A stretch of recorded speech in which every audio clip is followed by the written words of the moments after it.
Too much art, too little time. In a world where art goes on sale.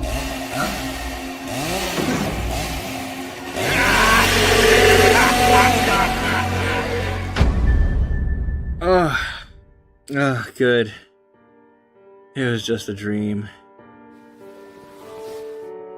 Did you dream about another art sale? Yeah. You were there. You had a giant chainsaw, and you were slashing prices left and right. Did it include your drawing basics course and my perspective course? Everything, Marshall. No course or tool was safe. Stan, that was no dream. Don't sleep on these deals. Save 20% on all courses and tools during Proko's Black Friday sale. From now until December 4th. It's so good. It's catching the light on your shoulders. Yeah. Okay. It makes All right. me look better than Hugh Hefner. Yeah. Oh, yeah. Welcome, Jeremy Vickery. Welcome. It's good to see you again. Oh, jinx. All right, so today we're joined by a fantastic person who is not only a great human being, the person with the nicest lights that you've seen on YouTube recently, but he's also a person who's worked on so many of the films that shaped your childhood. Today we're joined by Jeremy Vickery. How you doing? I'm doing great. Good to see you, and welcome everybody. This is going to be fun today. Absolutely. What is it that we're going to be doing today? Okay, I really want to spend a little bit of time to talk about color scripts and color keys and just kind of like planning lighting for cinema or sequences, because I think a lot of artists go into art just random willy-nilly. I'm just going to throw in some lights and throw in some colors and, think about, I mean, a lot of people come to me and they're like, oh, you're the lighting mentor. You teach color theory, right? And color theory is like 2% of what I teach. Like color theory is important, but it is such a teeny tiny little piece where when we're really thinking about light is so much more than just what color is on the screen. Like we're looking at two-dimensional images that are representative of three-dimensional worlds. It's really important to understand the physics of light and then also the language of cinematography and what is done in actual film. So I've worked on a lot of movies and I've worked on a lot of games. And so I kind of want to peel back the curtain because there's topics that I don't think are really taught in school very often. And, let's just have a conversation around this to let you know that this is something that you can use in your career. That's what I want to talk about. Just to get it in early so people do understand, what is a color key, Jeremy Vickery? Okay. Well, I shall show you today. So color keys are a lighting plan. Okay. So when we're looking at an image, I mean, it's really for feature films. It was designed for feature films. Do you have an example handy? I do. Yeah. So let me show you. If you switch over the screen, I shall show you what this is, a color key. And this is from the movie Brave. And it's a set of color keys. So this is 5 color keys from a sequence that I worked on. And these were done by the art department. And these are little paintings. They're traditional paintings. I mean, they can be digital as well, but they are a plan for how we are going to light a sequence versus this is a color script. And I'm going to talk a lot more about this plan. So color script versus color keys. We'll talk all about that today. But why would we do this? What is the plan? So shall we just go ahead and get into it? Yeah, we can dig on in. I think you've set the tracks. Now let's get the train going down. Okay. So I think a lot of people, when they're doing art, they think of lighting very secondhand. Like it's something that they don't really spend a lot of time with. Like this was a drawing that is my best drawing that I've ever done. I did this in first grade. There's something about the joy of just creating wild things. So this was crayons and I made a whole book of monsters and I didn't put much thought into it. I didn't know about perspective or design. I just was like, weird creatures, yay!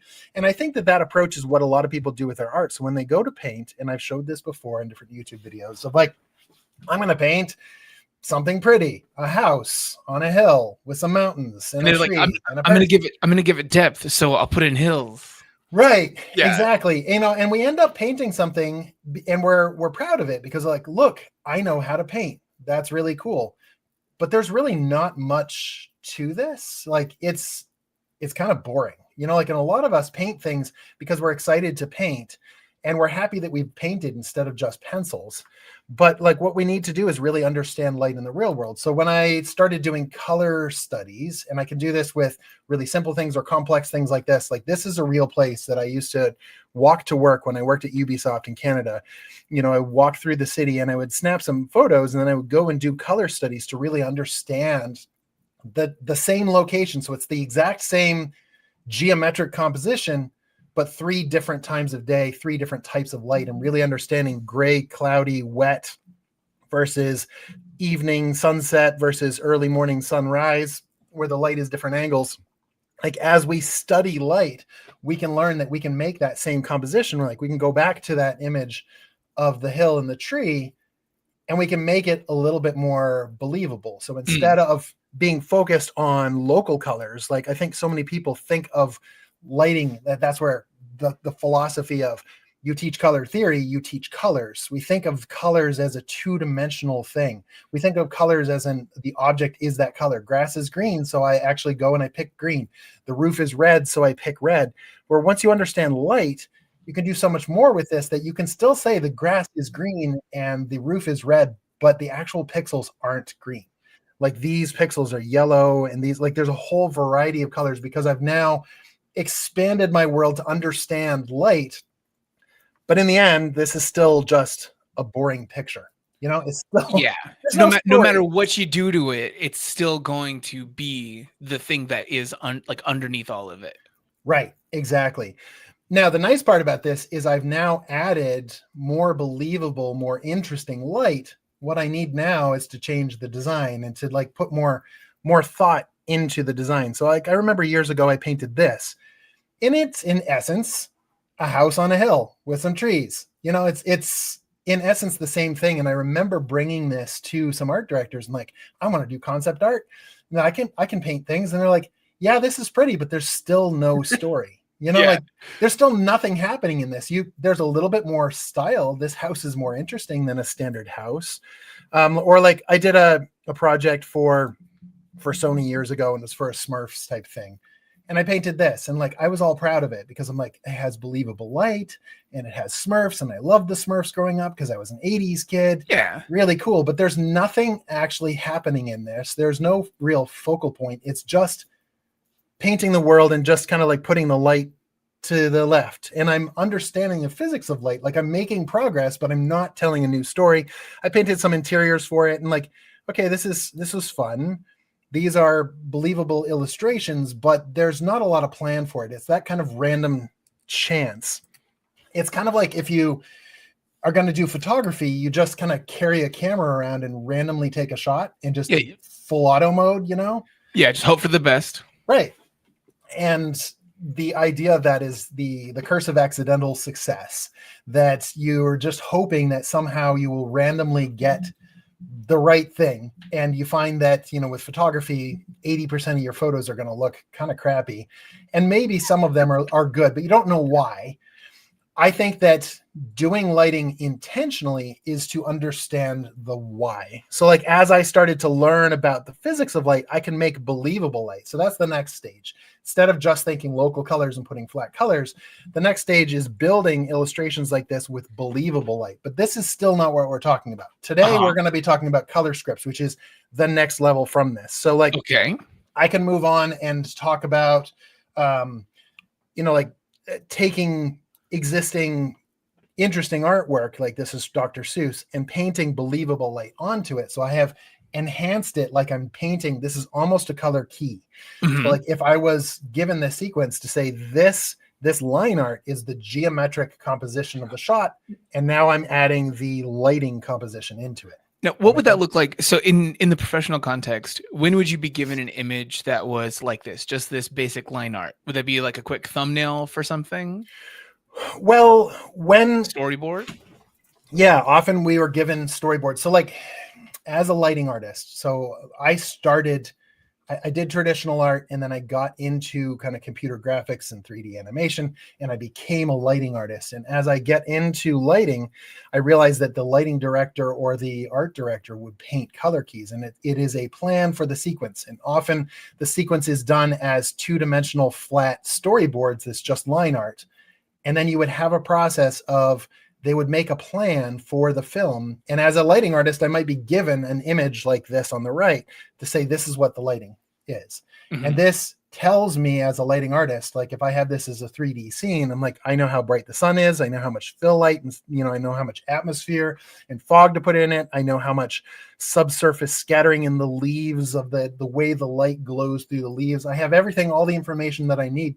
And then all I have to do is, using 3-dimensional tools, replicate what I'm seeing in 2 dimensions. So it's a blueprint. It's kind of a guide. Yeah, no, absolutely. This makes sense. And so the thing that you were talking about is that you would take something that was this basic image, this basic drawing, and then you take that into that next stage with the color key, but you also have to have motivated lighting that pushes the story farther. Exactly. Well, part of the thing with filmmaking is making believable light, but believable is not enough. Like we can have believable scientific light in the real world. We can pull out our phones and we can shoot a movie just using whatever available light, and it could look really bad because there's no plan for what is the story, what is the composition, of this from a lighting standpoint. Let's talk a little bit about how films are lit. So traditionally, like what we want to see in a film is, let me move this and I'll just make this a little bit bigger. We'll come back to that. I appreciate it. Yeah. Respecting all the mobile viewers. I like it. Yeah. Let's do this. All right. So if we're looking at film frames, like what is the plan visually with this? And I think that traditionally in film, there was a look of like, you need to be able to understand the characters. So that is the key with composition. There's geometric composition where you're like, what is on, like how big is the head? How big is the environment? What are you seeing in the actual shots? And then really understanding the faces. So there's rim lights and there's fill lights, like to be able to separate the character from the background. That's a good start. But as film progressed, we started to realize that there's kind of 2 different ways to light a cinematic image. And this has changed through time. I actually have on my YouTube channel an entire video called The Shift, where I talk about this kind of change in character-centric lighting, where they used a lot of rim lights and they used a lot of white lights onto characters' faces. So like all the way from the 1930s, 40s up through the 90s, there was a very particular look. And they used a lot of light sources that were pretty large white light sources. And then in the 90s, it shifted to environment-centric lighting, where you have more color coming from the environment. So if we look at something like Raiders of the Lost Ark, notice it's like there's a yellow torch, but there's a white light on, it's being lit, like all these characters have rim lights to be able to separate them, but it's like white light, white light, white light. And they're very consistent no matter what through the whole sequences. Versus like Harrison Ford was in this. Harrison Ford was also in Blade Runner 2049. This is a completely different look. Yeah. Like this is far more graphic. This is far more environment centric. This is more focused on the mood and less on the face of individual characters. If you can see the difference. And this is the stuff that as a lighting artist and as a lighting director and as a director of photography, I really want to study these things. And this is the stuff that's not often talked about in university, because usually when they go to color, they're like, here's, complementary colors and split complementary, and here's, red, green, blue, and here's a directional light, a point light, a spotlight, an area light. Done. You should know everything you need to know about lighting. Just like, all right, you're ready. Like if you're doing live action, that's kind of like saying, here's 3 brands of lights. You're a lighting artist. If you know how to turn them on and plug them in, you're ready to go. And like, oh no, it's so much more than that. It's really about visual storytelling. So let's look at a few more. So like this is 007 from the 1980s. This is 007 from the 2010s. Mm-hmm. Can you see the difference of like environment centric, where his skin tones shift through. Like you can see his skin turns blue, he turns orange, he turns gray. So it's more of a focus on the variety of moods that you can get through the scene, compared to the characters lit exactly the same. His skin tones are the same in every sequence, whether it's day or night, it's always the same. And that's kind of an interesting shift in cinematography. Do you think that was because of technology in some ways? I know that there was obviously like a whole push with digital sensors and everything, and also lighting inventions as well. But do you think that was purely motivated by what was possible? I mean, I think there's two different things. I think that technology, for sure, old film cameras required such a huge amount of light that there was no other choice than using these giant 20K lights to light the characters, to just have enough light to expose the film. Mm-hmm. And then as chemistry got better, and then as digital cinema entered, we could get, cameras that could handle far lower light, softer light. But I also think that there was a change culturally in the amount of films that we consume. Like in the 1940s or 50s, you might go to the movies 2 or 3 times a year if you were lucky. Where now we consume things every night. We binge whole seasons, like Stranger Things is coming out on Thursday. I'm like, I'm going to watch all the episodes that they're going to stream, we consume in a different way. So I think our appetite for cinema has gotten more subtle and more refined, which has allowed things like these would have been cursed sins of the 1950s. They would have seen a frame like this and they're like, you're underexposed, the skin tones aren't right.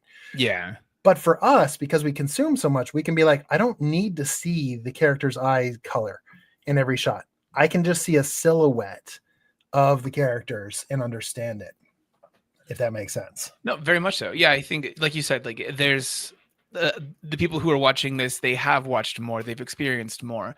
You don't necessarily need to deliver everything to them on this silver platter. Right. Exactly. So when we're on the topic of kind of environment centric versus character centric, another thing to think about is object centric versus lighting centric. So object centric color. So let's talk about really colorful images. And I know Marco Bucci, he's a friend of mine, and I know he works with Proko as well, just released a talk last week that I thought was fantastic. And I've talked about the same subject of, like, he was talking about Aladdin and how you had the bright, strong colors of Aladdin. And I have worked with so many art directors that want to do work like this. And no offense to anyone who's worked on projects like this. It is colorful and kids like color. But to me, artistically, this is a choice that I don't want to do, because this is very object centric. Mm-hmm. So your color is in the objects themselves, and they hypersaturate all of them, where all these characters are really strong. But if we want to make something that's colorful that isn't like a kick in the face, we could do something like this. And to me, great choice. Klaus, like, wonderful. Klaus is amazing. Now, if you actually pay attention to the design in Klaus, all of the characters' clothing is brown, gray, black, white, the end. Every building is brown, gray, black, white, the end. All of the color in the film comes from the light. And to me, this is far more appealing than this.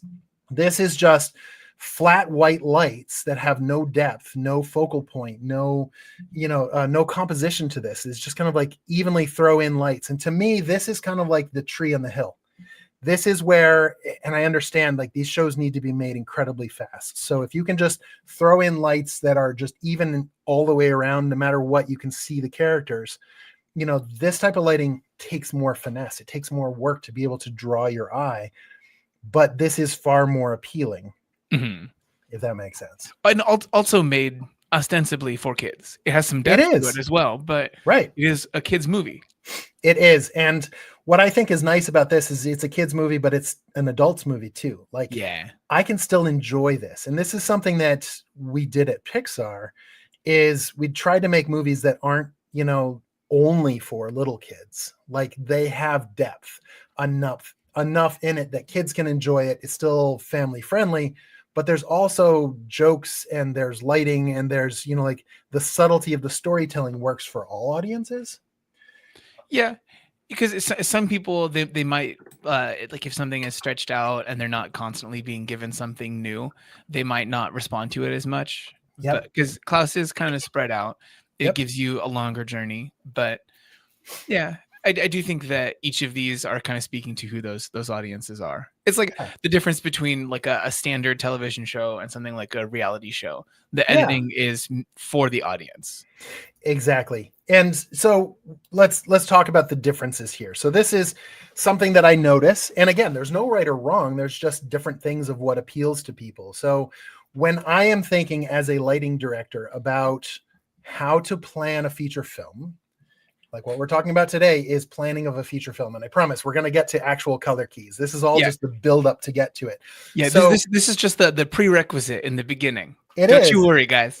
Yeah. I mean, this is to get you to actually understand how deep this rabbit hole goes. That this is an entire career path that we spend years talking about these things that you might not notice. Like good lighting to me is like good sound effects.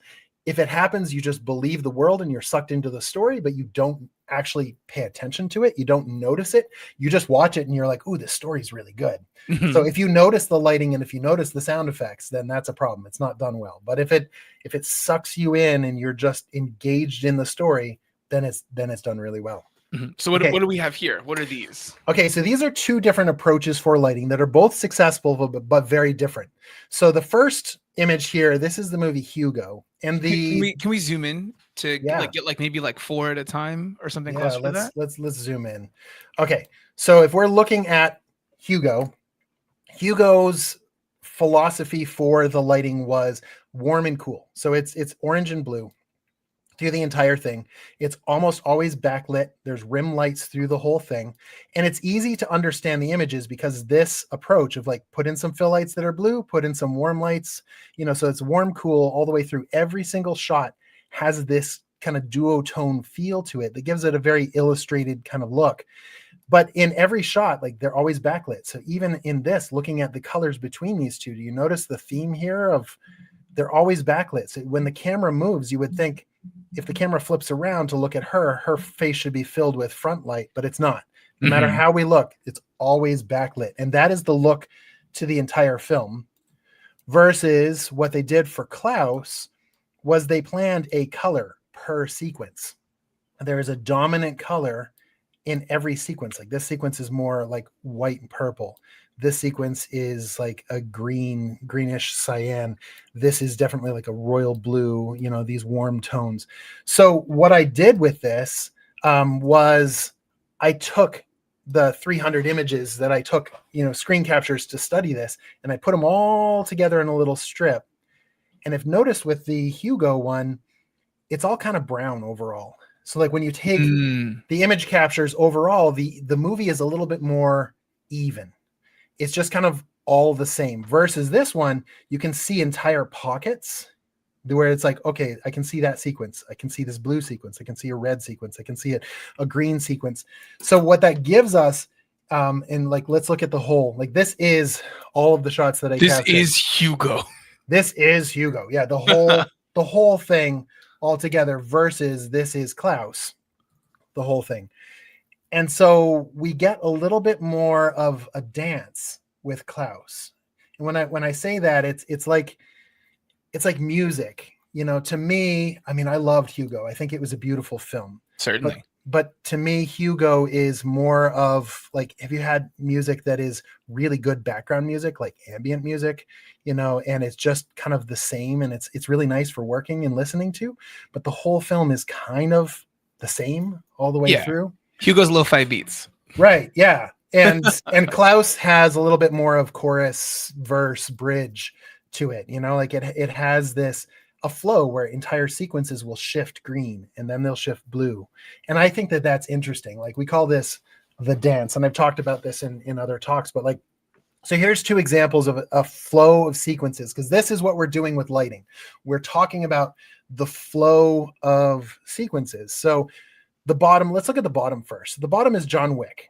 And not to give away too much, but something tragic happens in his life. And he's at a cemetery, and he's lost his wife and he's lost his dog. And it's really bad. The ultimate sin nowadays is not killing people, it's killing pets. Yeah, right.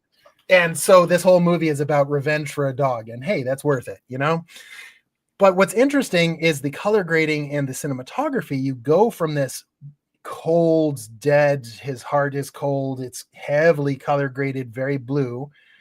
And then you cut to his own workshop. And then you cut to this car mechanic shot where some of the bad guys get told, hey, you killed his dog. Watch out. He's coming for you. Notice that they're consistent through the whole thing because the cinematographer and the art director and the director of the film is like, I want you to feel the weight and the heaviness of this, the dance of this sequence.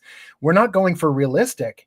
We're not going for easy. We are going for very customized pushing of color through these multiple sequences. Now, the rest of the film does have a lot of different color through the film, but during those sequences, it's all the same until John Wick is like, I'm coming to get you. Yeah.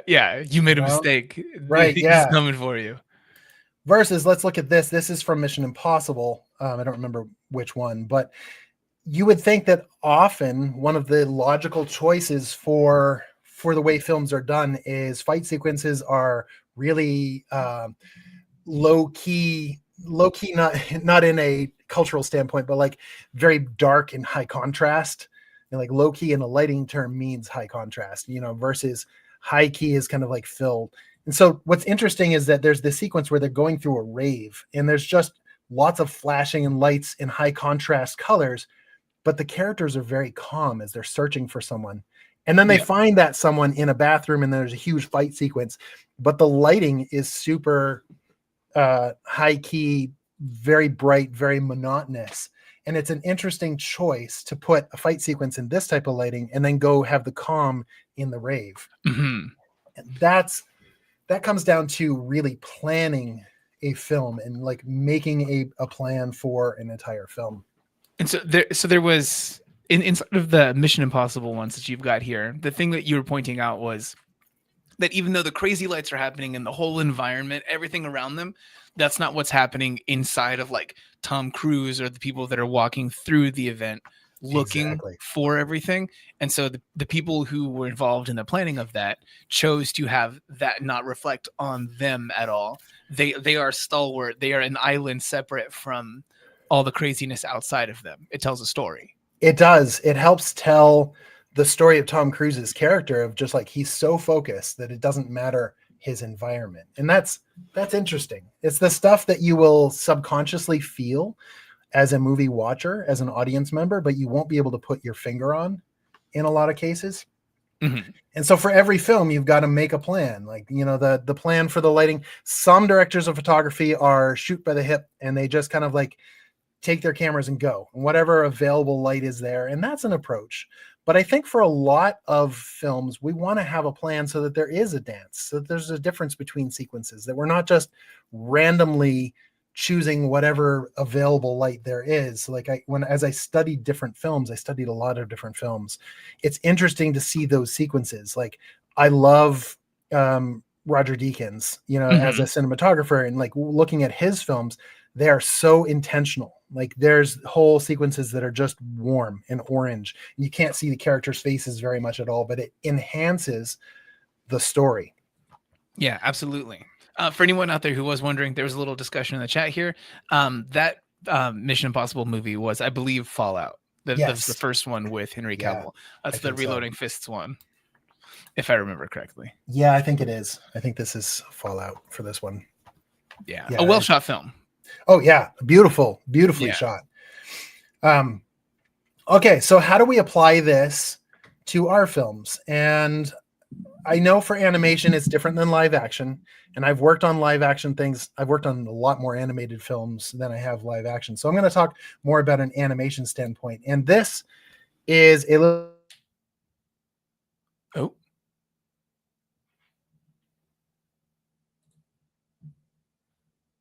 I'm not sure if that's a thing on just my end or if I'd only lost Jeremy.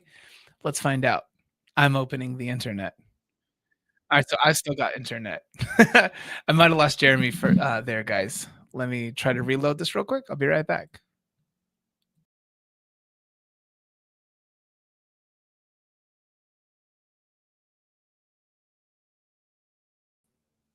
Okay. It looks like I might have lost Jeremy, guys. So I'm going to go ahead and remove him from this. We'll see if he pops back in. just in the middle of it. In the meantime, though, oh, there we go. I've got you. Yeah.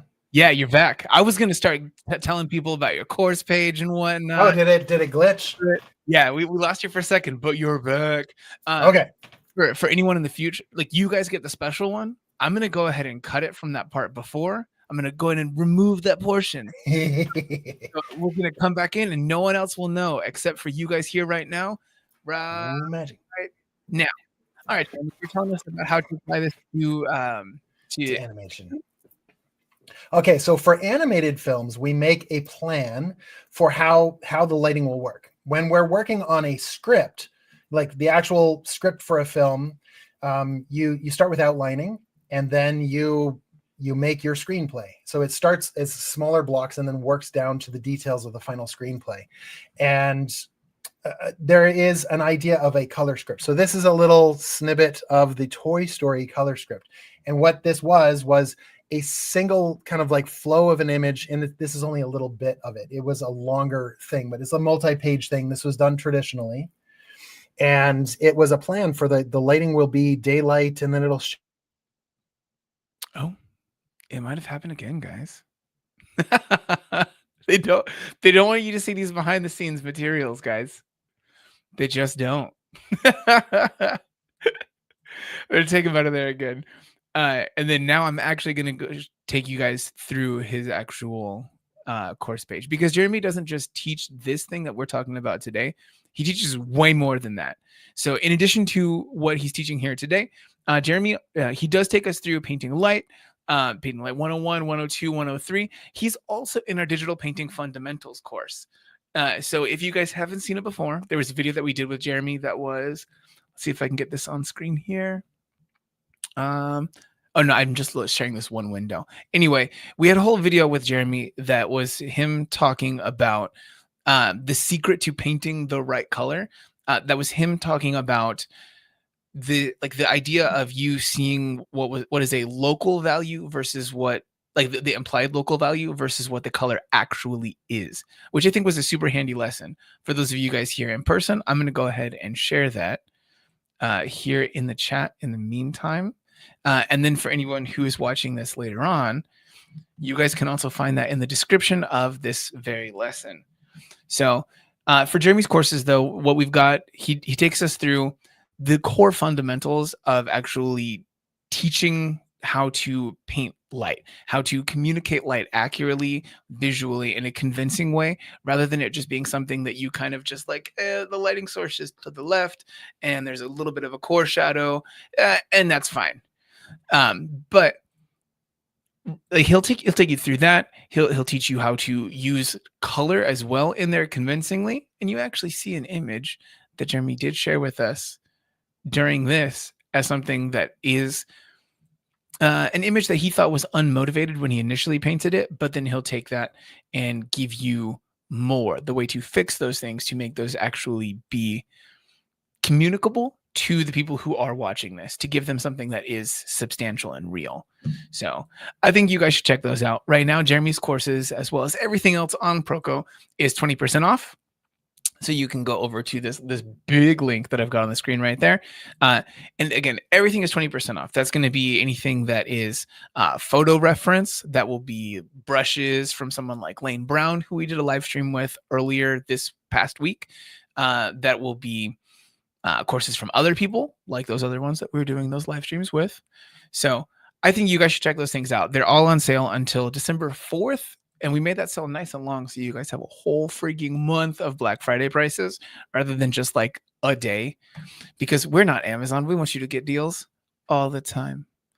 So yeah, let me see. Let me see if there's any other questions in the chat that I think we can talk about while we do wait for Jeremy. Because I'm hoping he pops back up, guys. We're gonna find out. So John Doe in the chat was asking, Stephen, when you took these courses and learned how to use light and color in your artwork, how difficult would you say the assignments were? I actually haven't gone through Jeremy's courses. One of the nice things for me is that I get to kind of just pick and choose which lessons and courses and things from the different instructors that are on Proko that I can follow along with, because I was lucky enough to get to go to art school for a little bit. And so while I got my core fundamentals in there, there are some skills that I do think need to be augmented over time. Something that I let atrophy. So it's kind of nice to get to visit those every once in a while. All right. I've got a Jeremy Vickery back. Of course, of all times for Xfinity to go down, it was today. Like, I have really stable internet. And then they're just like, we're sorry, something went wrong in your neighborhood. By 2:30, it'll be back up. I'm like, no.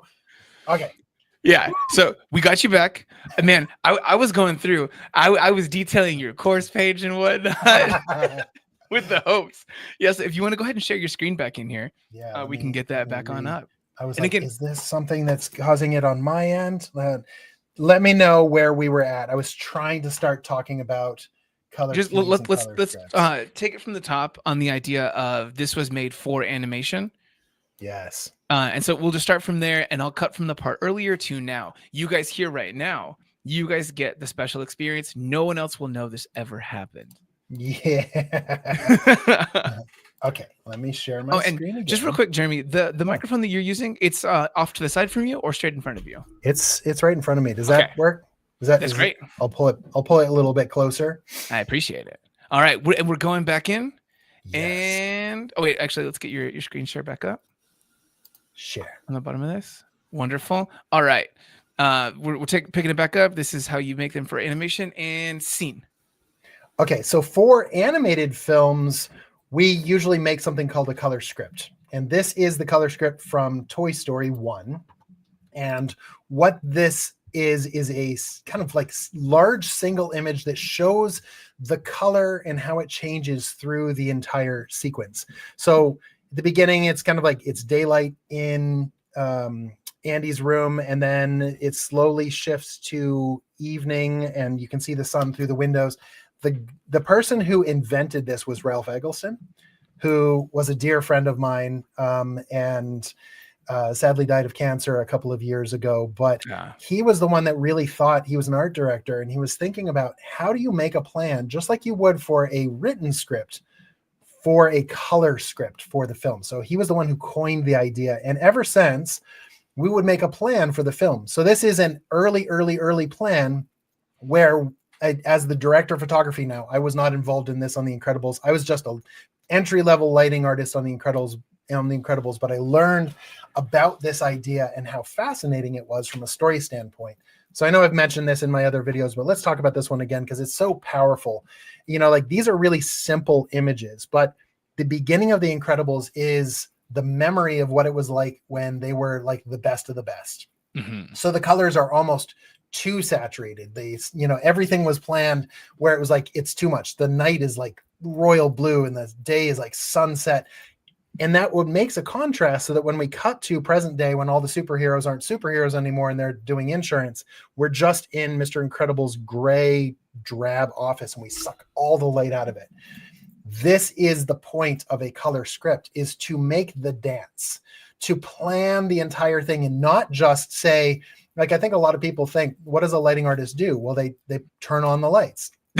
So like, okay, well, it's a natural daylight, so I'm just going to shoot in natural daylight. And there's a lamp on. And like, I think a lot of people, that's the way they light their images and the way they light even their painted illustrations is just kind of this random approach of like, well, paint the local colors and fill it with some light, turn on some lights. You're a lighting artist. And like, that is not at all what we do. You can do that, but then it's going to be random success, whether or not it resonates with your viewers. I think having a color script is the way to go. So like during The Incredibles, when you finally get to the end, we have color that is not desaturated, not too strong. It is this perfect balance when you reach the end, because really this story is about Mr. Incredible finding the balance between work and home life, and so the colors being realistic in the end is like he can spend time with his family and he can be a superhero. That's pretty awesome.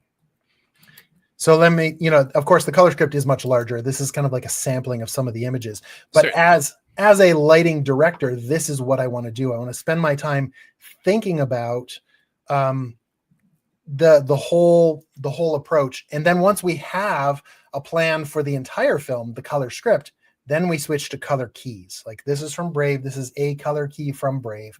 And I had this sequence. And the idea was at the beginning of the sequence, it's warm light. And then as you get to the end of the sequence, it turns more gray and cool as, the bear is starting to turn more bear-like. If you know this story, again, I won't give it away if you haven't seen Brave, but it's an old film. You should know what it is. Yeah. So painting color scripts and color keys is the responsibility of something in the art department. And this is a job that people do. Now, it's a pretty rare job. This is kind of similar to doing like Foley and sound effects. There's very few people who do this, but this is the responsibility of a lighting director and an art director to plan the film so that we have a blueprint, a guide for what we're going to do on the film. So let me show you some examples. Are there any questions with this? So far, not so much. We do have a couple general questions as well as just a blanket comment for you if you want it. Yeah. All right. So first and foremost, Adam Duff Art in the chat came through and said, Jeremy, the legend. Oh, awesome. Adam Duff, you're awesome. Lucid Pixel. Yes. Yeah. So I just wanted to get that one out there. Adam, welcome. Glad you're here. Yeah. And thank you to the rest of you guys in the chat as well. Yes. Thank you all for coming to this. Yeah. Just putting up with my technology. No, that never happened, Jeremy. Oh, what are you talking about? Yeah. So we've got a few here. Do you want some like technical questions, or do you want to stick to talking about this kind of subject itself? Let's stop for questions for a little bit and Okay. just kind of like transition before we switch into a more demo mode. Okay. So yeah, let's answer some questions. All right. So Pixel Art JJ asked one that I think that might inform the others. Okay. He asked, "What makes lighting dynamic exactly?" All right, dynamic lighting to me. If I were to describe this in terms of, think of theater. I'm going to give you an analogy. I love analogies.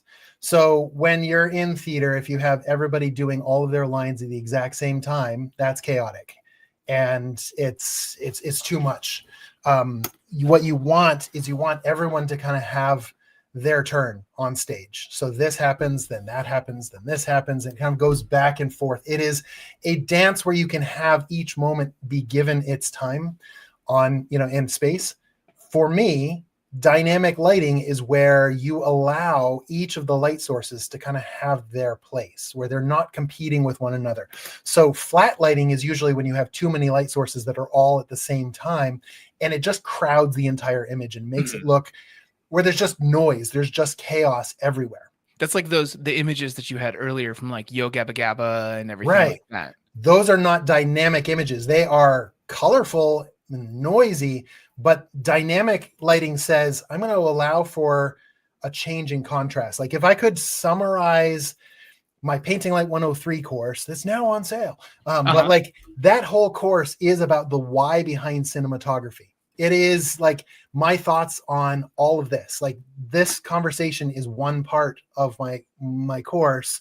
And it's that thought of like, how do I tell a story? How do I draw attention to something? So I need to understand that there's pools of light, there's pools of dark.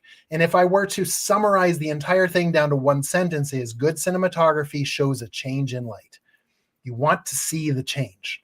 Okay. So like the way I've lit myself here for this stream is I have a change in light. I have a light side and I have a dark side. I've changed from this light source. I have a change. I'm going to just be a nerd. Let's be a nerd. Do the thing. You got a control app for a reason, Jeremy. Yes, exactly. Like these are all cinema lights. So if I turn off all of my other lights, give me a second. It's connecting via Bluetooth to my other light source. I can turn off this rim light. I can turn off that light, this light, that light behind me, the little lamp, the infinite bar behind me, this back here. So, I mean, I can't turn those off with my phone because those ones don't have control. Yeah. But there's one more to turn off. Notice, I will say, however, you guys can see there was thought put into this as consideration, so that those lights in the background are reinforced by this overhead rim that you've got here. So it feels motivated by that. Exactly. So each of these light sources, I'm hand controlling to see a change from this light source. So this light right here, there's a light side, there's a dark side. That allows you to see my three-dimensional form because you see the shift and the way the light changes. This is incredibly important for what you put into your illustrations or your 3D renders to show that change. Now there's two types of change. There's a change across the surface, and then there's a change between me and the background. So even though I can turn on some of the lights back there, there's still a difference. There's a contrast of lighting color. So there's the orange against, the cools or the light. I can turn on that little lamp back there. I can turn on this tube light over here. So this is cool light. This is showing a change as a rim light. It's making contrast. Mm-hmm. So we're always thinking about contrast and change in light sources. That's what makes really dynamic light, is you see the change. If you can't see the change, it flattens out and then it's just there. Yeah, it's flat. It's not actually doing the thing to reinforce anything within that scene. Exactly. They did ask one follow-up question here that I think could be an important one as well. Pixel Art JJ again asking, can one single light source make something dynamic? I would go ahead and say yes. Absolutely. This is where, look at Roger Deakins' work. The idea of having one simple light. Actually, you know what? Yeah, you got something for this? I do. Yeah, let's talk about. So I'm going to pull up. I'm going to bring Photoshop back. We can get back into the main discussion of this after this, because I think this is a deep one that will further be talked about as we go on as well, and then we'll have just a whole Q&A session at the end here.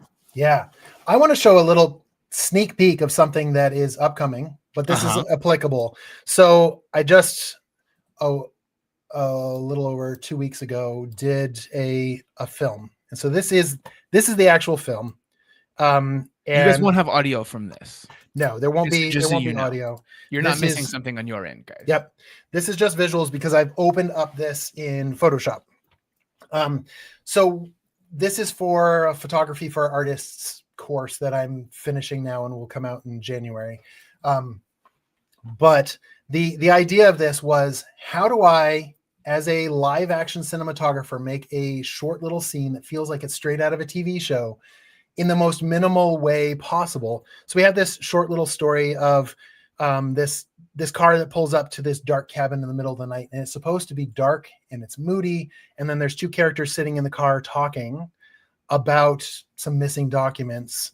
And I lit this again. It was a crew of, we had 4 people on our cinematography crew and then 2 actors. That's it. And we're just going with very minimal light sources. But when we got into the house, I'll show, it's supposed to be really dark. They break into the house.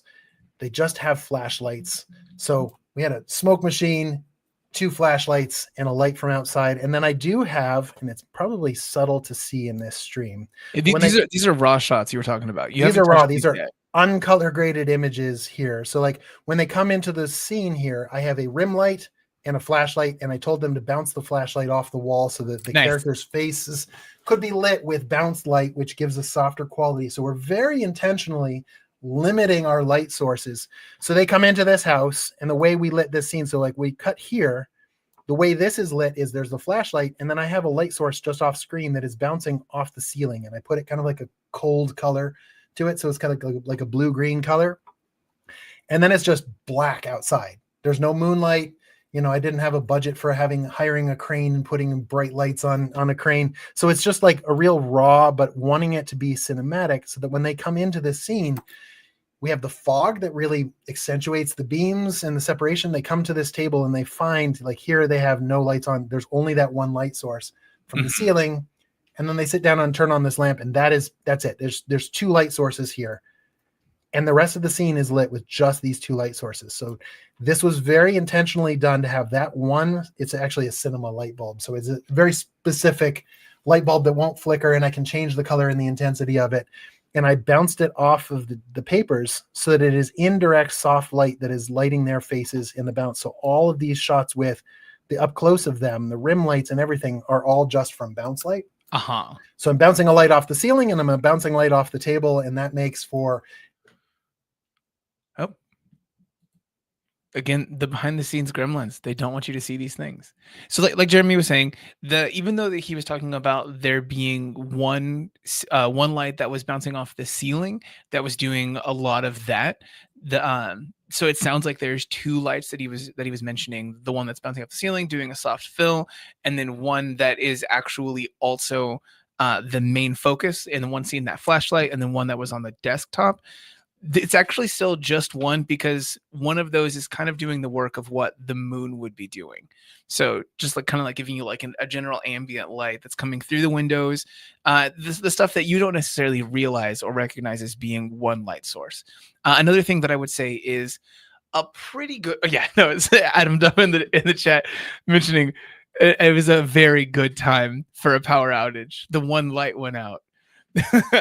No, yeah. So even though that you think that necessarily like what he's been talking about, showing all these different lights that he would use in a scene, whether that's something that's being storyboarded or being shot or being inside of his office, one light can actually genuinely do that for you.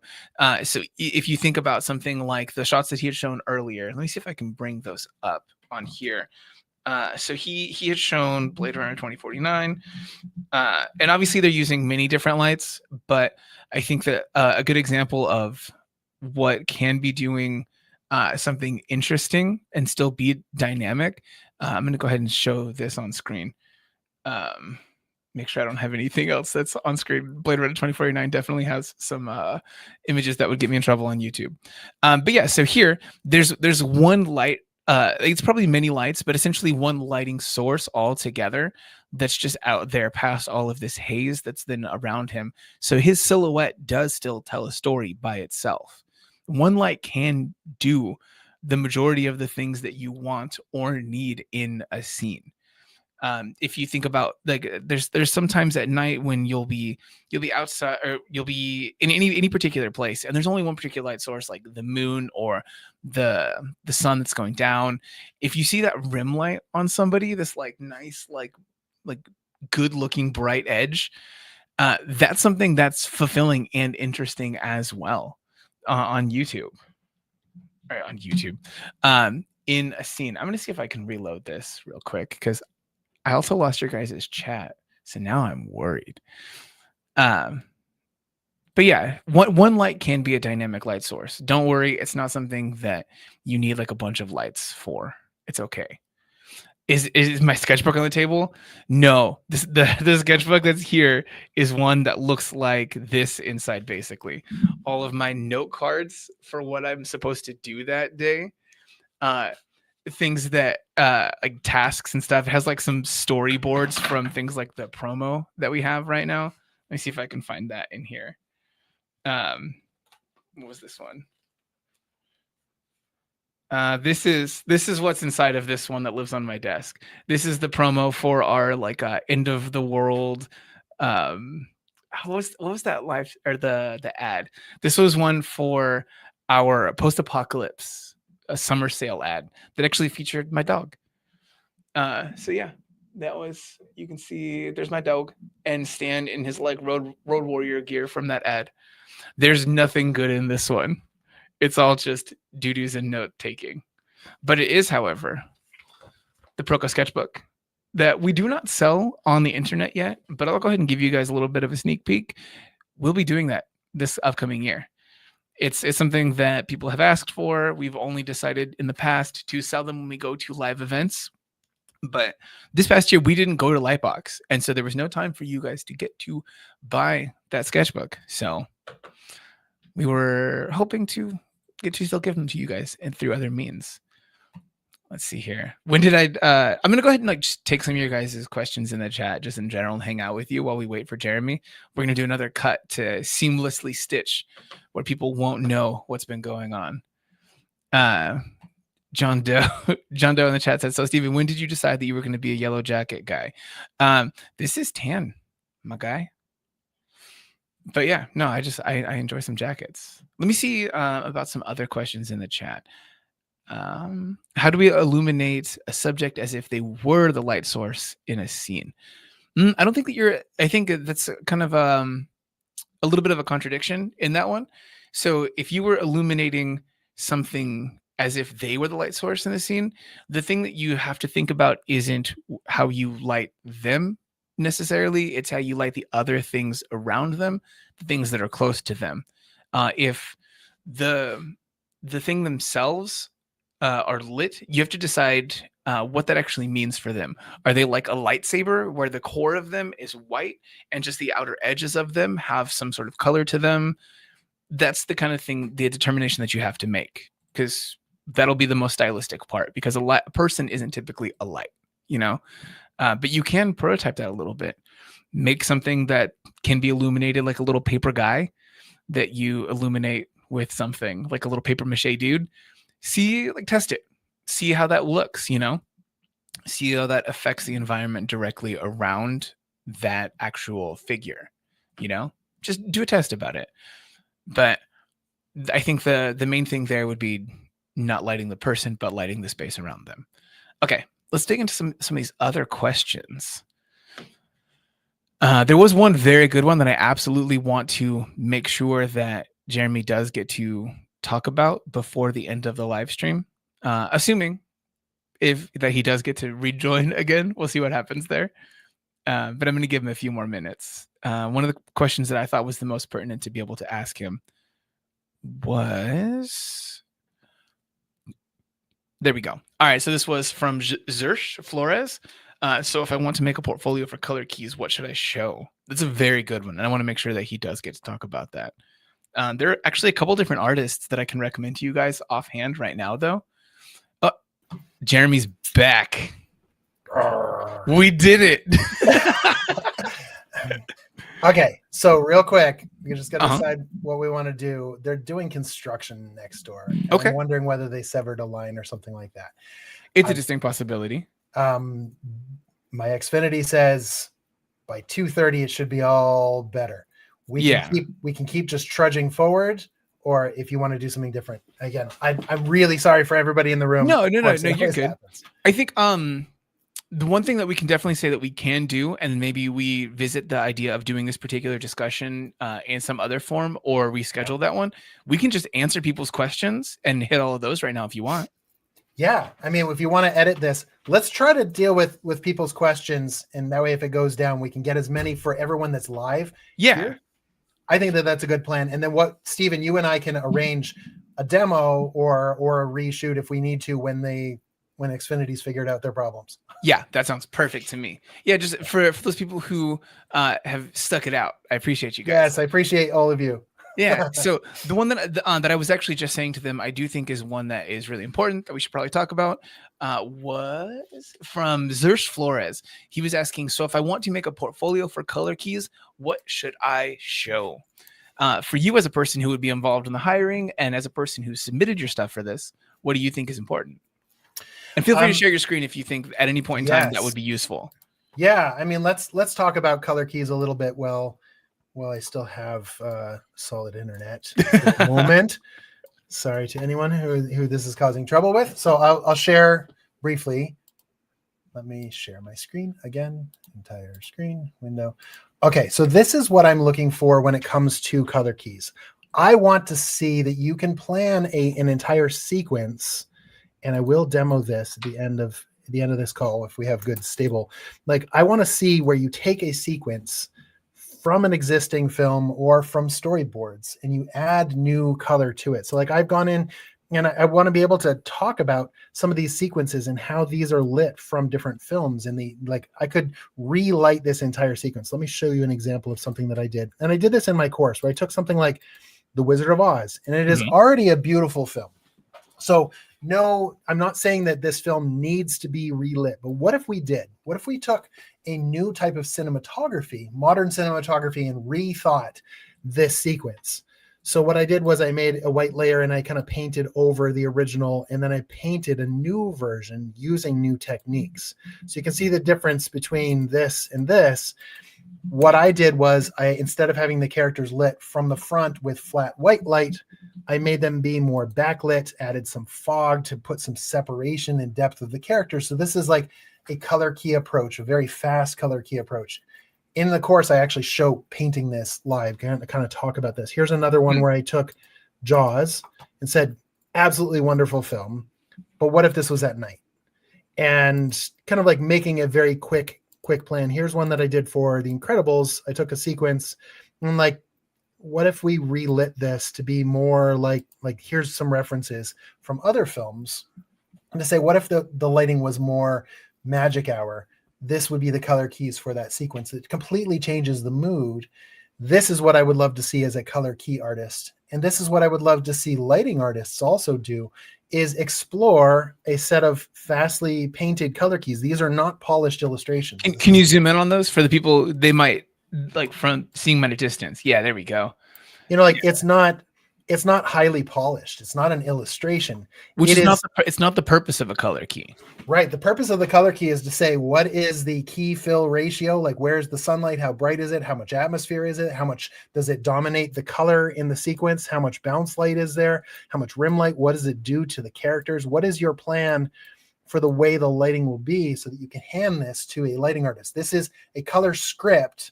It's like you don't read a final script. You watch the movie. The script is the guide. It's the instruction book. It's the IKEA manual. This is what we're doing with color keys, is we are making the rough guide for this is how you build this sequence. So what I want to be able to do is live paint for you. Let's rethink The Princess Bride. You know, it's like take this sequence, and again, I drew line art over it, made a white layer, and like, let's redo the lighting for this sequence that uses a different approach. Again, there's no right or wrong when it comes to cinematography. There's nothing wrong. This is one of my favorite films. I absolutely love this film. But what if we lit it differently? What if we, like, the lighting approach for this scene was very character centric, and it's like white light onto the faces of all the characters through the film, because it's a comedy. It's lit like a sitcom almost, you know, through most of the film. So what if we lit it like a more modern style? Does that answer the question? No, I think so. Yeah, because you were saying what you wanted to see, and then an exercise that was useful for that. Yeah. Just as a little piece of practical information, we do have one other follow-up question that might be useful here. From CRS Creates, they were asking, do color scripts have to happen after the storyboarding phase? Yes. Okay. Well, I mean, or does it kind of go back and forth? Color keys need to be done after the storyboarding. The color script does not. The color script is early enough. Let me show an example from a film that I worked on. So this is a film that I worked on for Netflix, and it's a Scrooge film. Let me zoom into this a little bit so we can see this a little bit more. Early on, the storyboards were in progress at this point. And let me just move this out of the way and make this bigger. So we had the screenplay, and I looked at all the sequences, and I sat down and I just painted a really fast, like even faster than what we just saw with the color keys. This is truly a color script where all I'm doing is putting some sort of generic colors to say the film opens and it's Christmas time, it's happy, it's London, it's bright, you know, the sun is setting in the sky, it's very, you know, Christmassy, you know. And then as you go further into the sequence, Scrooge is introduced and he's a bad character. So like as the sun, he goes kind of into the shadows, and by the time he gets to his office, it's really, you know, green and greedy and dark. This was the first iteration of the color script. And then from there, we refined these keys a little bit more after I sat down with the director. So like this entire color script was done in about 3 hours. And then we took there, and then this took another 3 weeks to actually make a readable image that's not so abstract, but it's one image for an entire sequence. What is the general feel, the palette, the color, the mood for a sequence?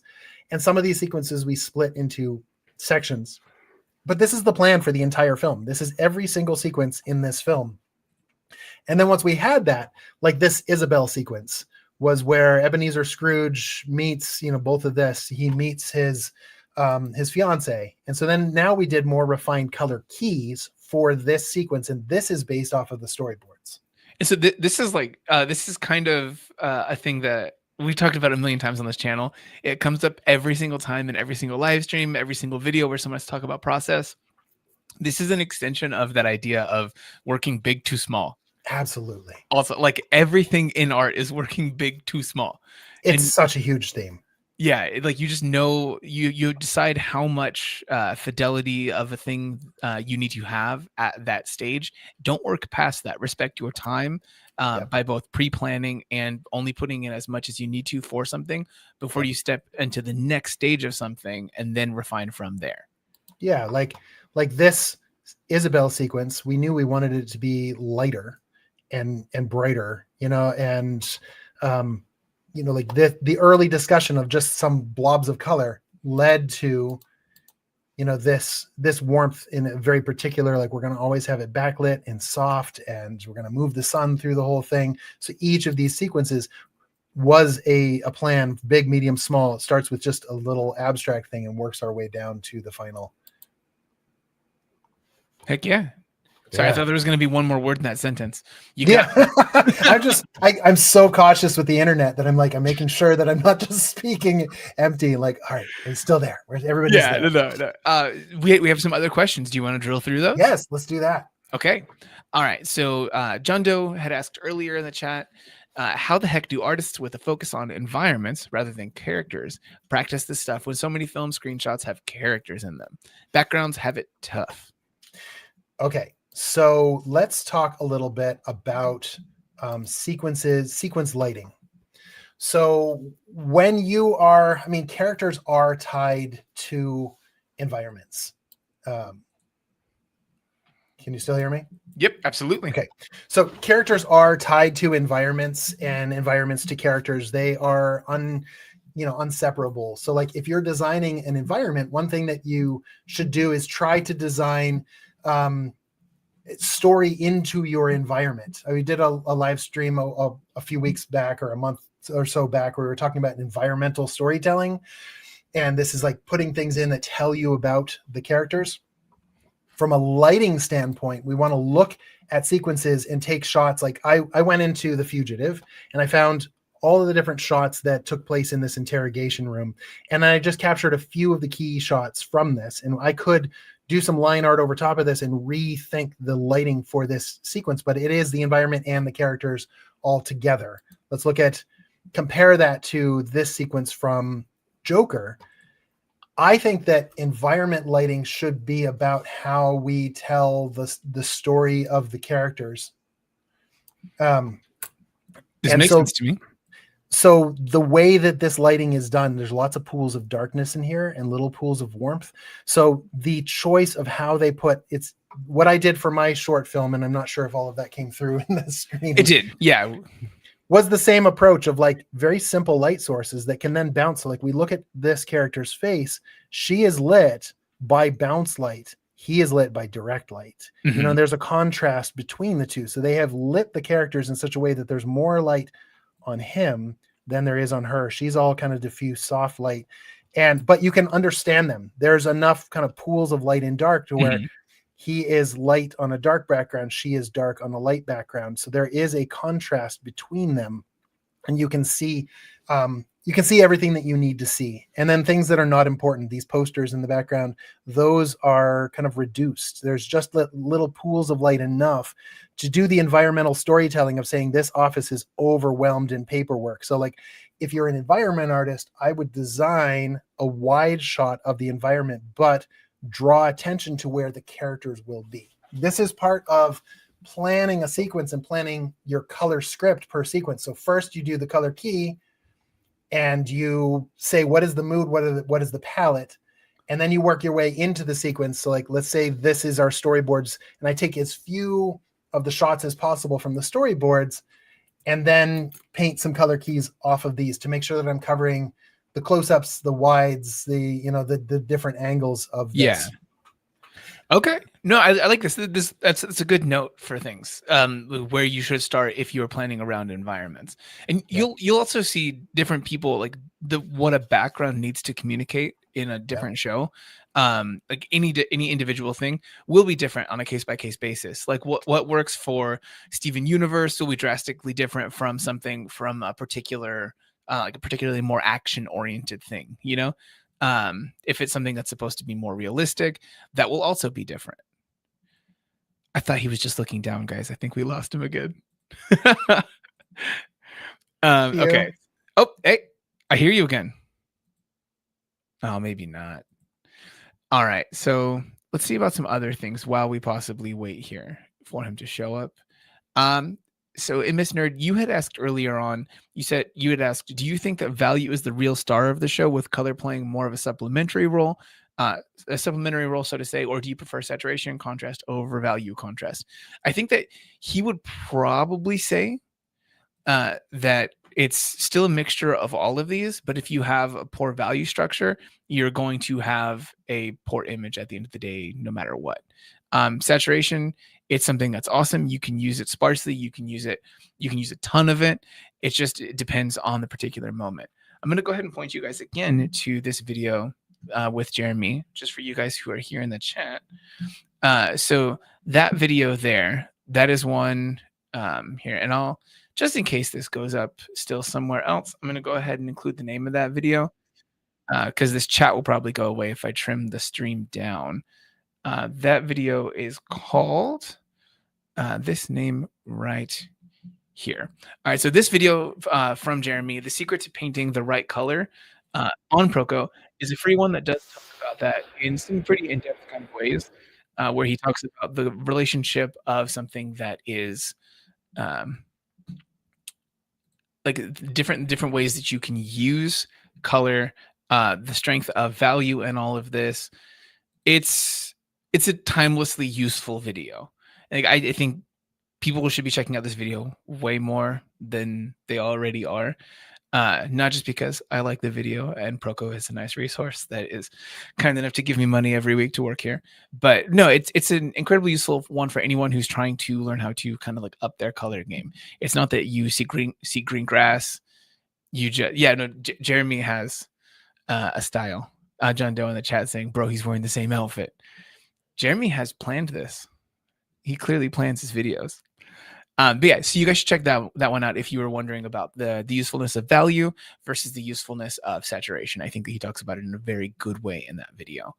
So let's see here. Pixel RJJ, earlier you had asked, how much do you think about camera lenses, focal lengths, and such? And does it affect your color decisions? I would say it probably doesn't affect the color decisions, but I do think that he would probably say that it is something that impacts how he plans about something. Plans where to place lights, specifically in kind of knowing how much of a scene will be visible in a moment. I don't think that he has to consider lenses necessarily in the same kind of way for thinking about lighting and color, so much as thinking about it in the sense that different scenes have different expectations. So if you're starting a brand new scene with a different character and you're switching locations, you need to show what that location is. And if you were going to show what that location was, if I just zoom in and I show you like this bookshelf and this other bookshelf that's behind me, you don't know where that is. That means literally nothing. So you need to show the entire environment. You show the outside of this building if it's going to be something that is a character in a specific sense, like, a certain tower, something like that, that would be useful. Or you just show the exterior of a building to show that it is a new place. And those shots will be expected to be in like a wider field of view, where if someone's having really tense dialogue or anything, if you zoom in on if you're closer to their face through the lens choice, that's important. It tells you something. It can tell you something about the intensity of the conversation, where if you zoom away from them while someone's having a really tense conversation, you just see these two tiny little figures in this overall frame. Like, what is the motivation behind that? I think he has those kinds of choices, if that makes sense. Let me know if I haven't answered that question too well. Aladdin asking in the chat, can you name a book to study colors and covers everything about colors? That's a pretty big one. I do think that there are some widely agreed upon kind of resources for looking for communicating that kind of thing. I think the most immediately actionable thing that I can give you here right now would be me giving you a video here on Proko right now. It's just this stream. All right, so I'm gonna take you over to this video that this one comes from with Tiffany Mang. I wonder, give me the short. Let's see. And that's You know, this one works. All right. So this video here, this is one from Dave Greco. And I think this one is a super useful one. Not this ad here. I'm going to have this ad go away because just getting adceptioned. It's just like buried deep within this thing. But in this video with Marco Bucci, he talks about color, the different aspects of color, and how he chooses to communicate color through, again, value, saturation, and all of those things. And he gives actually a pretty super succinct, way for you to approach color. I think it's one that you can watch and get a lot of those concepts. It's just then up to you to go and practice those things. Chestioko in the chat calling out James Gurney's book. Absolutely. I very much agree. And then Pixel RJJ saying, shout out to Tiffany Meg's new podcast. Yeah, Tiffany just did start a new one. I'm pretty excited for her. She's got some other courses coming up that you guys should all check out. I think some of these questions that we've got here, I do want to hear specifically Jeremy's answers on these. I feel that I could answer some of these things.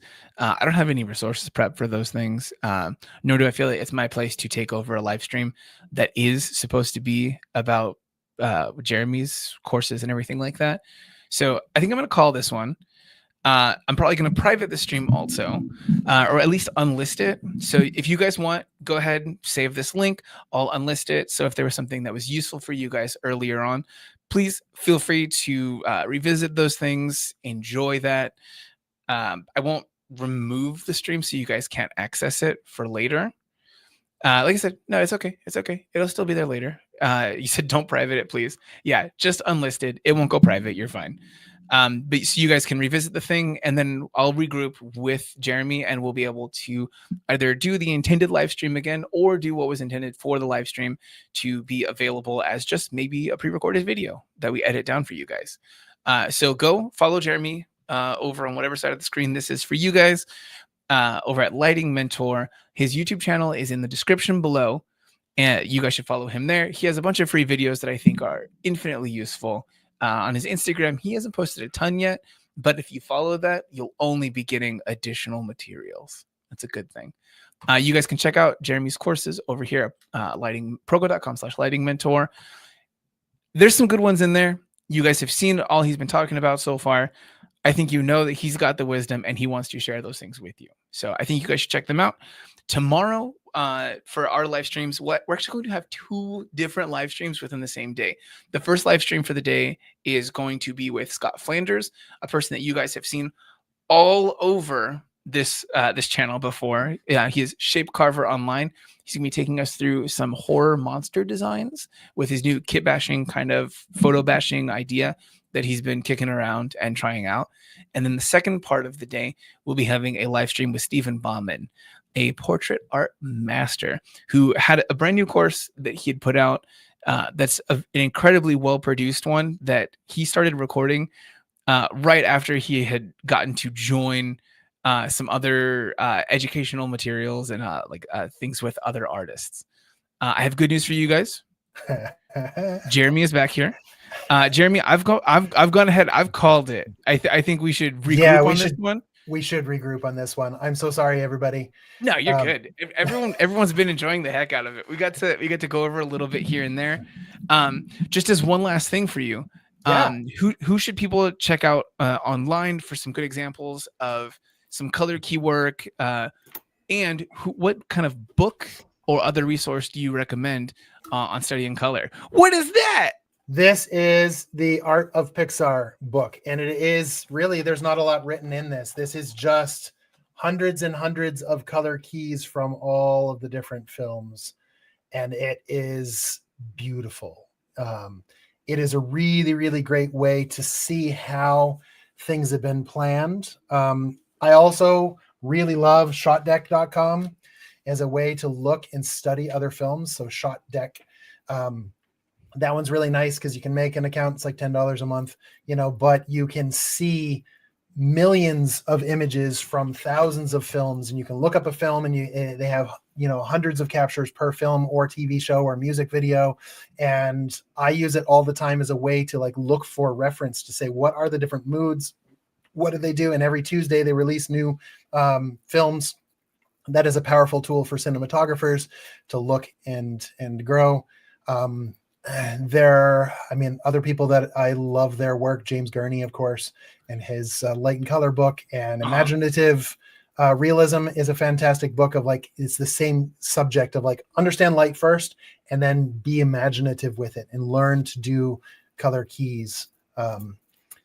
People that I follow all the time, Dice Tsutsumi was somebody who taught me a lot, and he works with so dice, just like rolling dice.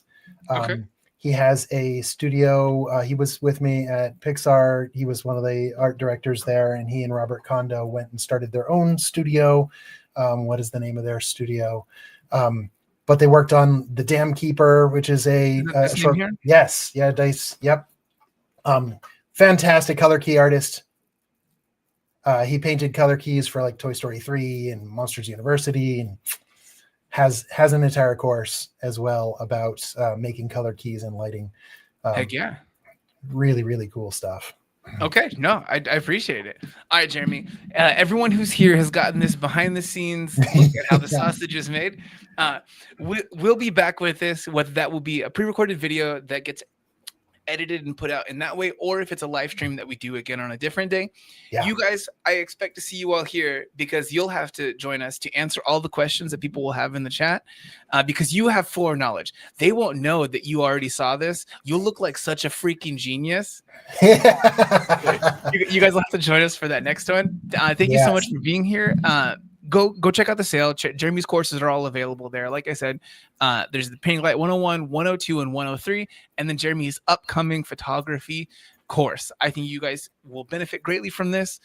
Whether you are planning to go ahead and use a camera, or are just going to work with people who will be using cameras, I think having that foreknowledge is incredibly useful. So excellent. Thank you again for coming today. We will complete the rest of this soon. Yeah, absolutely. Go follow Jeremy at this, whether that's here on YouTube or on Instagram or anything like that. All right. See you guys later.